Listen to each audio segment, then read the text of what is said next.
Welcome to this adventure ride. It's a short talk, and so it's going to be, move rapidly. So ensure that your seats belts are buckled, and at all times keep your arms and legs within the seat.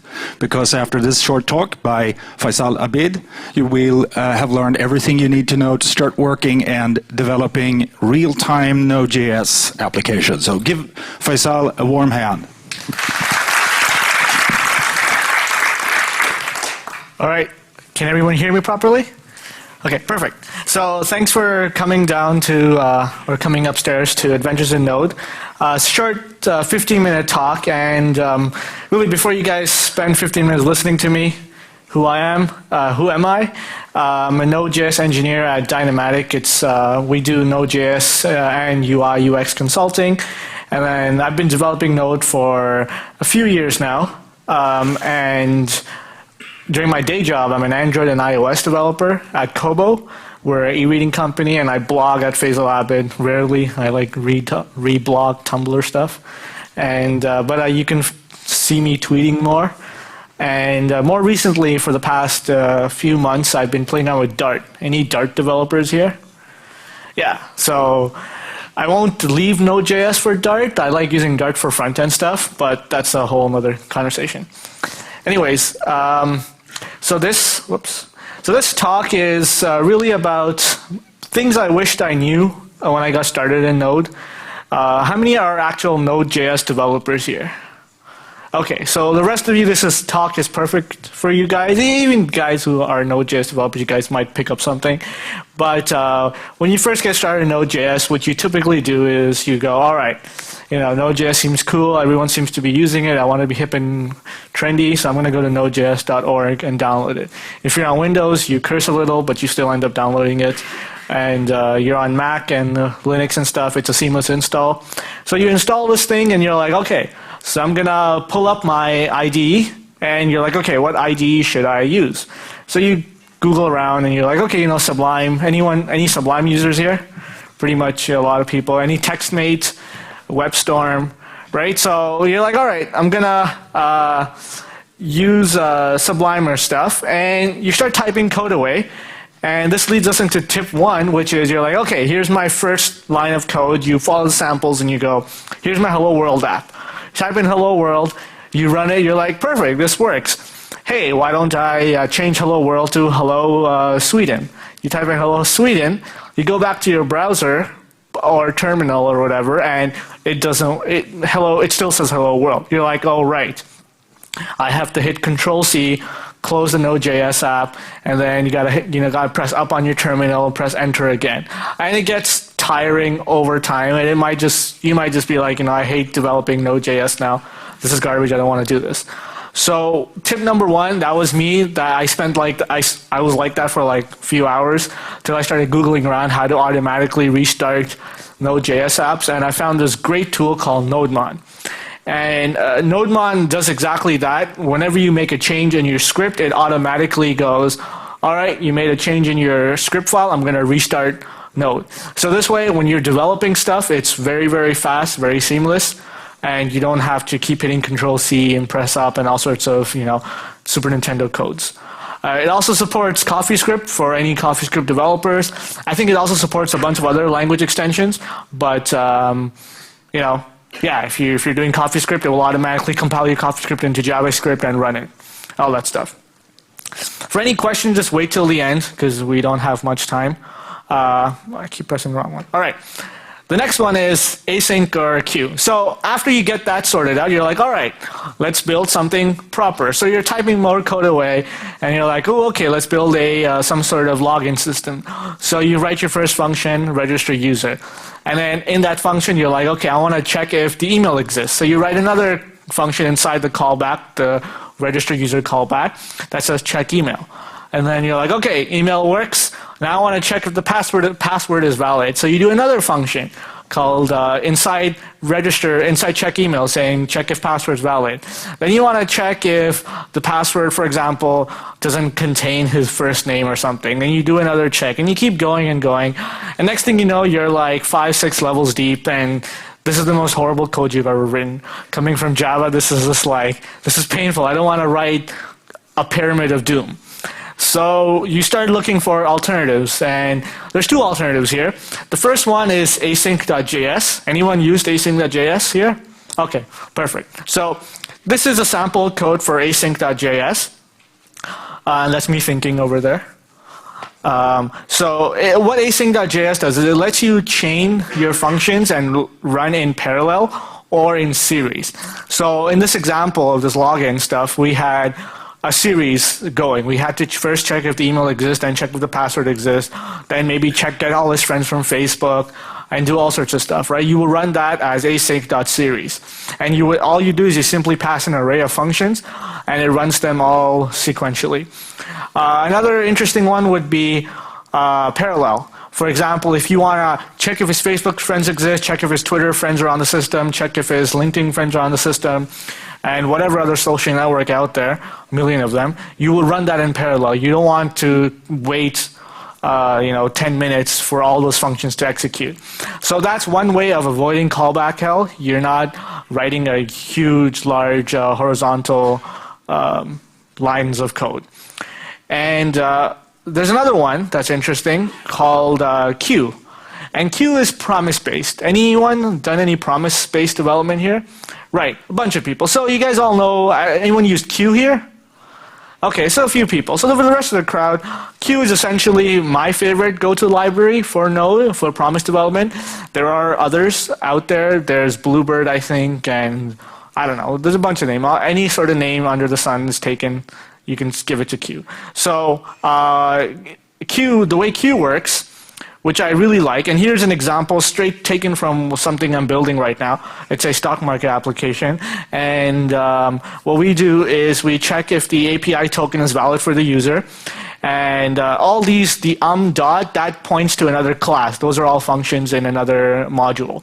So we check if the API token exists. If it does, we check if the purchase, all right, so this is when a user buys tokens for his bank. This is an interactive stock market simulation game. So he bought, not for 99 cents, he bought 10,000 tokens. We would first check if the API token exists, then we would check if the purchase verification exists. So we would go and check with Google or Apple, and then we would add funds to the bank, and then we wouldn't check API token again. That's a mistake. And then lastly, we would just send it off to the user. This is much better than writing a very, very complex nested lines of code, right? So either Q works or async.js, but whichever one you go with, they're both going to avoid writing callback hell.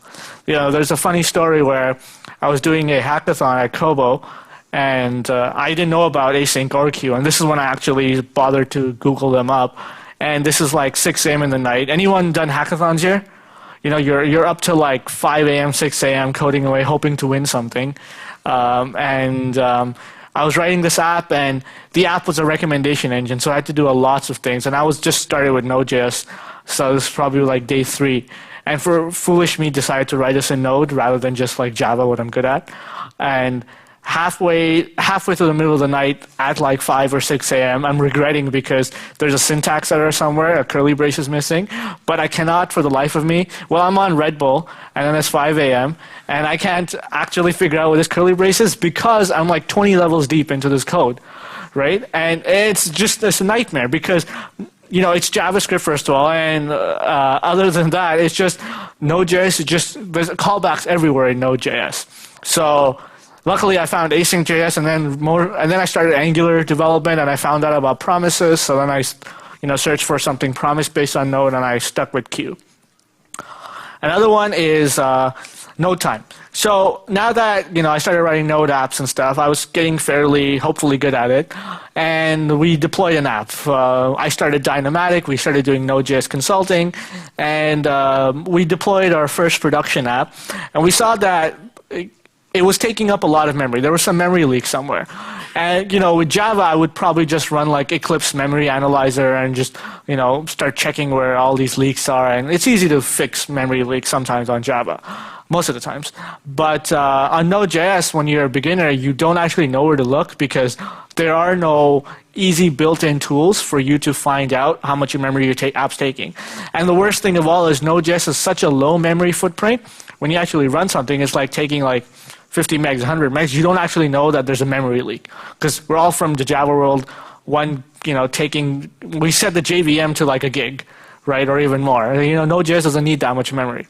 So NodeTime is a great service. I think it's paid now, but NodeTime is a great service where you can just add a NPM module to your Node.js app, and it is a dashboard, this real-time dashboard. You can start seeing how everything's working. There's also New Relic that does this. There's also NodeFly, which was bought by StrongLoop, and now they have like Strong Ops or whatever. So those all do the same thing. And then, this should have been tip 3, but before we launched the app, we started debugging, luckily. And one of the interesting things is when you're doing development in Sublime or any of these tutorials, they always tell you to go with Sublime, TextMate, all these other lightweight free guys. And what you realize is that unlike Eclipse, where you can just hit that little breakpoint there, or Xcode, there's no debugging out of the box IDE that integrates with this. So I was clueless. You start doing console.log everywhere, you start printing objects everywhere, and then those habits translate over to my Java development skills, and I'm doing loggy on Android or printf and whatever everywhere, console.system, whatever. And so luckily I found a great editor called WebStorm that has this built into it. And then I realized actually that Node comes with a debugger called Node Debug. So you set up some breakpoints in your app and you type in breakpoint, I believe, and you just run node space debug and your script. But that's still a little clunky. And if you don't want to pay for WebStorm and stuff, there's a great free alternative called Node-Inspector. And this you can grab from NPM. And what this does is this hooks into Node's debugging stuff, and it hooks into Chrome's Web Inspector. And this lets you debug Node apps using Chrome Web Inspector, which is really cool, because I think all of us are used to using Chrome Web Inspector. So that I found to be really, really cool. And now you're developing Node apps and stuff, and you're like, okay, I'm going to try a module, so I'm going to download Socket.io. And then you go, you know what, I heard about this really cool crypto module called Lockbox, so I'm going to download that. And then I'm going to download Express, and I'm going to download Handlebars, and you keep adding stuff. And then it comes time to deployment, and you ship this to Heroku or ship this to Node, Jitsu and stuff, and your app doesn't work. It says modules are missing. And then you go, oh crap, I forgot to put all these modules in package.json.